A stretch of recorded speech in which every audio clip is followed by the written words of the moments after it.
ওয়াজপাড়া থেকে মেডিকেলে সুযোগ পেয়ে চমক সাইলের। কলকাতা থেকে প্রায় 40 কিমি দূরে দক্ষিণ 24 পরগনা জেলার জীবনতলা থানার এক ওয়াজপাড়া গ্রাম শ্রীনগর। সেই গ্রাম থেকে নিট পরীক্ষায় উত্তীর্ণ হয়ে চমক লাগিয়ে দিল সাইল আনসারি। সাইলের বাবা টিউশন করান গ্রামে, সাইলের মা অঙ্গনওয়াড়ি শিক্ষক। রীতিমতো সুযোগ সুবিধাহীন গ্রাম থেকে ডাক্তারি পড়ার সুযোগ পাওয়ায় উচ্ছ্বাসিত গ্রামবাসী। মেডিকেলে চান্স পেয়েছো, কেমন লাগছে তোমার? আলহামদুলিল্লাহ, ভালো লাগছে। শুধু এটা আমার গর্বের বিষয় না, মায়ের আর পাপার আর দাদার বা আমাদের ফ্যামিলি যারা মেম্বার আছে সবারই গর্বের বিষয়। সবথেকে বেশি তোমাকে কে সাপোর্ট করেছে? সবার বিভিন্ন ভাবে কন্ট্রিবিউশন আছে। আমি যদি বলি যে আমার যে কোচিং এর যদি কোনো স্যার ছিল তার কন্ট্রিবিউশন আলাদা রকম ছিল, আর বাড়িতে আর কি ফ্যামিলি মেম্বার বা যারা আমার আমার আর কি ভালো ওয়েল উইশার যারা তাদের সাপোর্ট আলাদা ছিল। মানে দুটো কম্পেয়ার করে মানে কিন্তু দুটো আর কি গুরুত্বপূর্ণ খুবই। বাবা মা কেমন? বাবা মা অবশ্যই, বাবা মার সাপোর্টটা খুবই ভালো, বেশি ছিল, সব থেকে বেশি বাবা মা আর দাদা। কি হতে চাও তুমি বড় হয়ে? ভবিষ্যতে ইচ্ছা আছে যে সার্জারির দিকে যাওয়ার ইচ্ছা আছে, তা ওর জন্য এমবিবিএস করার পর এমএস করতে চাই। সমাজের জন্য তুমি কি করবে, কি ইচ্ছা আছে? আমি যেই গ্রাম থেকে আমি বিলং করি সেই গ্রামের প্রতি কিছু কর্তব্য আর কিছুটা বাবার স্বপ্ন আছে, সেগুলো পূরণ করতে চাই। সেটা হলো একটা নার্সিং হোম খোলার ইচ্ছা আছে, সেখানে সময় মতো সপ্তাহে কিংবা মাসে গিয়ে ওখানে কিছু সেবা দিতে চাই। যারা আর্থিকভাবে আর কি দুর্বল, অনেকেই আছে আর্থিকভাবে দুর্বল, সেহেতু তারা ঠিকভাবে ট্রিটমেন্ট পায় না, তাদের জন্য আর কি কিছু কর্তব্য কিছু সেবা আমি দিতে চাই। আজকে তুমি মেডিকেলে চান্স পেয়েছো এবং শীঘ্রই হয়তো তুমি প্র্যাকটিসের জন্য অলরেডি যাবে, তো তোমার কেমন লাগছে আজকে দিনে? আলহামদুলিল্লাহ, খুবই ভালো লাগছে, খুবই ভালো অনুভূতি। তুমি যে আজকে এই জায়গায় পৌঁছেছো, সব থেকে কষ্টের বা এই কষ্টটা বা জার্নিটা কিভাবে করলে সেটা একটু জানতে চাই। এইচএসে সায়েন্স নেওয়ার পরে তা প্রথম থেকে আমি ঠিক ছিলাম না যে এই ফিল্ডে যাব। আমার প্রথমে ইচ্ছা ছিল, 11-এর পুরোপুরি ইচ্ছা ছিল যে ইঞ্জিনিয়ারিং ফিল্ডে যাব। তো সেইভাবে পড়েছিলাম 11টা, যে ম্যাথের উপর বেশি ফোকাস করে, বায়োলজির উপর। বায়োলজি ম্যাথ দুটো ছিল কিন্তু ম্যাথের উপর বেশি ফোকাস করেছিলাম। কিন্তু 12-এ এসে কিছু কারণে চেঞ্জ হয় যে এই দিকে যাওয়া উচিত, বায়োলজির দিকে, মানে বায়োলজি ফিল্ডে বা মেডিকেল ফিল্ডে। তারপরে প্রথম বছর তো এমনি কোভিডে কেটে যায়, ফলে বাড়িতেই আর কি পড়াশোনা হয়। তো সেরকম ভাবে বিভিন্ন কারণে রেজাল্টটা ভালো হয় না নিটের জন্য। তারপরে রানওয়ে কোচিং এ যাই, ওখানে যে জিনিসটা হয় যে এনভায়রনমেন্ট পেয়েছিলাম আর এরকম অনেক বন্ধু পেয়েছিলাম যারা আর কি খুব অনেকে সাহায্য করেছিল।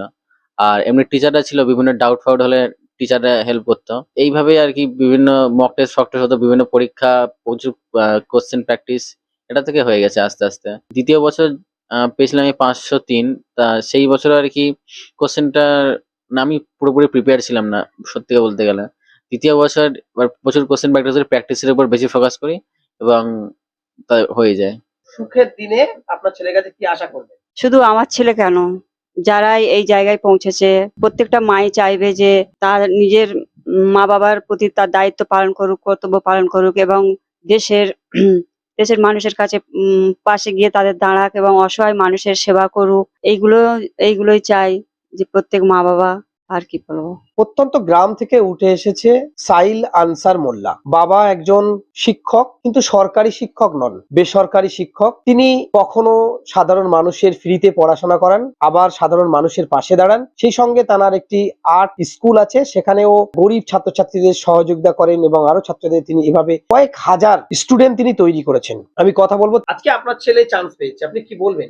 আমার ছেলে চান্স পেয়েছে, মানে এর জন্য আমি খুব আনন্দিত। কারণ আমার খুব ছোটবেলা থেকে একটা স্বপ্ন ছিল, কারণ আমরা যে দুরবস্থা এবং কষ্টের মধ্যে মানুষ হয়েছি, তো ভেবেছি যে এই কষ্ট থেকে দূর করতে ছেলেদের কিছু শিক্ষা দিয়ে তাদের ভালো জায়গায় নিয়ে যদি কিছু লাঘব করা যায়, সেই স্বপ্নটা আজ আমার পূর্ণ হয়েছে। তো ছেলে আগামী দিন, বিশেষ করে আমাদের গ্রাম অঞ্চলে যে দরিদ্র ফ্যামিলি অনেক আছে, অসহায় পরিবার আছে, তারা বিভিন্ন দিক থেকে পিছিয়ে আছে, শিক্ষার দিক থেকে, প্লাস মানে তাদের বিভিন্ন রকম চিকিৎসা যে দরকার, ছোটবেলায় বাচ্চা থেকে যে চিকিৎসা দরকার সেই চিকিৎসা তারা পায় না। সেগুলো যাতে আমার সন্তান সেগুলো পূরণ করতে পারে, যেগুলো যদি সে করে আমি তো খুব খুশি হব এবং সেই স্বপ্ন আমার ছেলেও পূরণ করার জন্য ও আশাবাদী। এই জায়গায় আনলেন কিভাবে? আমি তো প্রত্যন্ত গ্রামে ছিলাম, যেখানে কোনো বিদ্যুৎ ছিল না, কোনো রাস্তা, পাকা রাস্তা ছিল না। আমাদের গ্রাম থেকে একটু রেলওয়ে স্টেশনে আসতে মিনিমাম 40 থেকে 1 ঘন্টা লাগে, কাঁচা রাস্তা ছিল। তো আমরা ওই কাঁচা রাস্তা ঠেলে ঠেলে ঘুঁটেরই আসতাম। তো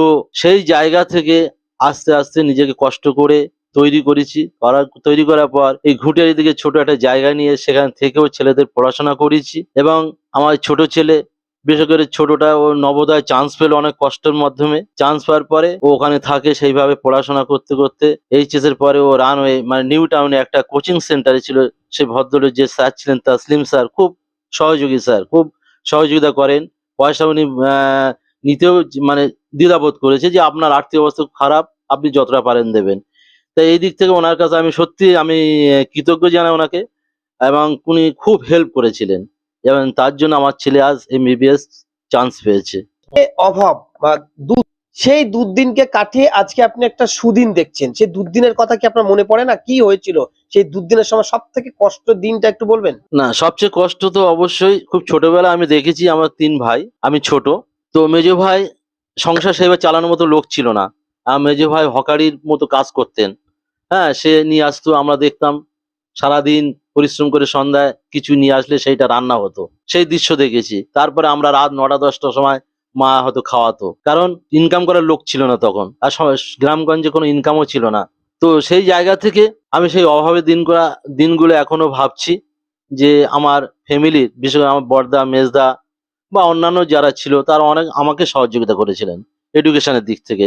কারণ আমি ছোট ছিলাম, আমি পড়াশোনা করে অনেকটা এগিয়ে এসেছি কষ্টের মধ্যে থেকে। তো সেই দিনগুলো বেশি ভাবি যে তারা যেভাবে কষ্ট করে আমাদের এগিয়ে নিয়ে গেছে। আপনি কি তাদের পাশে দাঁড়াবেন?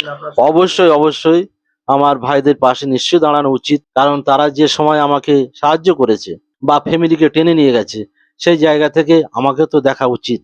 এখন নিশ্চয়ই আমি দেখবো। চেষ্টা থাকলে কি না সম্ভব হয়, আর সেটাই করে দেখিয়েছেন শ্রীনগরের এই তরুণ। সাইলের এই সাফল্যে খুশি তার শিক্ষক থেকে গ্রামবাসী। টিউশন পড়ানো বাবা আনসার মোল্লা আক্ষেপ, গ্রামে যদি একটু ভালো পরিস্থিতি থাকতো তাহলে এভাবে আরো অনেকেই উঠে আসবে, উজ্জ্বল করে তুলবে গ্রামের নাম, গ্রামের ভবিষ্যৎ।